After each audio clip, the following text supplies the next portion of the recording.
আর যে মেয়ে আমাকে প্রপোজ করতে আসে সেই মেয়েকে মারো কেন? তোকে না বলছি কোনো মেয়ের কথা আমার সামনে বলবি না। কিন্তু কেন? তুমি কি চাও না তোমার এই গুলোমুলো চাচাতো ভাইটার একটা গার্লফ্রেন্ড থাকুক? না চাই না, এখন চুপ করে শুয়ে থাক, আমি একটু ঘুমাবো। এখানে কেন? তোমার রুমে যাও, আমি এখন উঠবো। কাল রাতে আমার ঘুম হয়নি, এতক্ষণ তুই ঘুমাইছিস, এখন আমি ঘুমাবো। কিন্তু কোনো কিন্তু না, চুপ।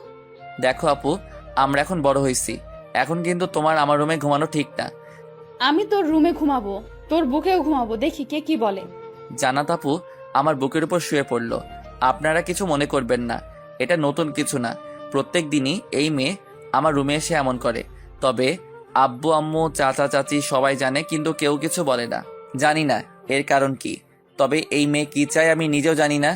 নিজেও প্রেম করবে না, আমাকেও প্রেম করতে দেবে না। এই আপু, তোমাকে না তোমার বান্ধবীর বিয়ের জন্য শপিং এ যেতে হবে। যাবো কিছুক্ষণ পর, এখন একটু ঘুমাতে দে। আমি আর কিছু বললাম না। আপু ঘুমিয়ে পড়ল। আমি তার মুখের দিকে তাকিয়ে আছি। কি মায়া তার চেহারায়।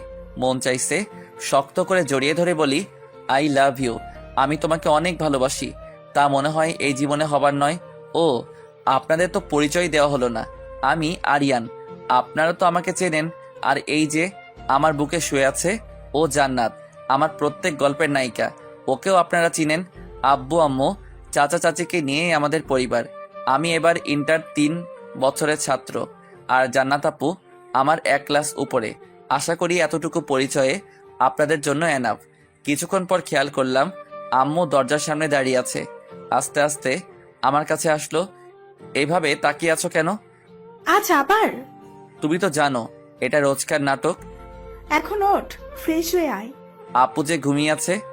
একপাশে শুয়ে দিয়ে উঠে যা। তোমার কপালে শনি আছে আম্মু। সেটা আমি বুঝবো, তুই ওকে একপাশে শুয়ে দে। আমি আপুকে একপাশে শোয়াতে যাব, অমনি জেগে গেল। এই কি করছিস তুই? আম্মু বলল একপাশে তোমাকে শুয়াই দিতে। আম্মুর দিকে ইশারা করে জান্নাত পিছনে তাকিয়ে দেখে আম্মু দাঁড়িয়ে আছে।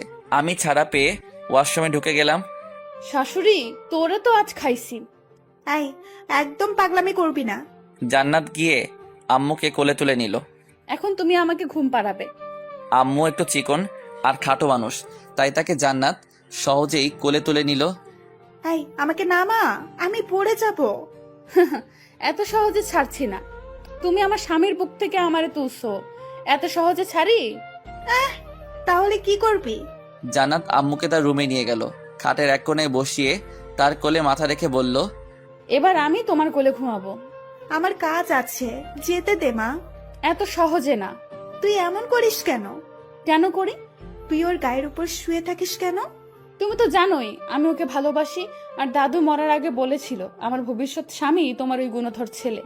তা ঠিক আছে, তোর ভবিষ্যৎ স্বামী আমার ছেলে, কিন্তু কিন্তু কি? বিয়ের আগে এভাবে ওর রুমে যাস, ওর গায়ের উপর শুয়ে থাকিস, এটা কিন্তু ঠিক না। কেউ দেখলে খারাপ ভাববে। তাহলে বিয়ে দিয়ে দাও। এখনো পড়ালেখা শেষ হয়নি, বিয়ে? তাহলে আমিও এমনই করে যাব। আমি ওয়াশরুম থেকে বেরিয়ে দেখি ওরা চলে গেছে। যাক বাবা, বাঁচলাম এই মেয়ের হাত থেকে। আমি শার্ট প্যান্ট পরে চলে আসলাম আপুর রুমে। এসে দেখি আম্মুর কোলে মাথা রেখে শুয়ে আছে মহারানী। আপু কলেজে যাবা না? ও, আমি তো ভুলেই গেছি। ধ্যাৎ। তাড়াতাড়ি রেডি হয়ে নিচে আসো, আমি ওয়েট করছি। আমি নিচে চলে আসলাম। শাশুড়ি আম্মা, আপনাকে পরে দেখছি। আবার পরে? এতক্ষণ যে বসিয়ে রাখলি, এটা কি কম ছিল? কম ছিল, তোমার শাস্তি আছে।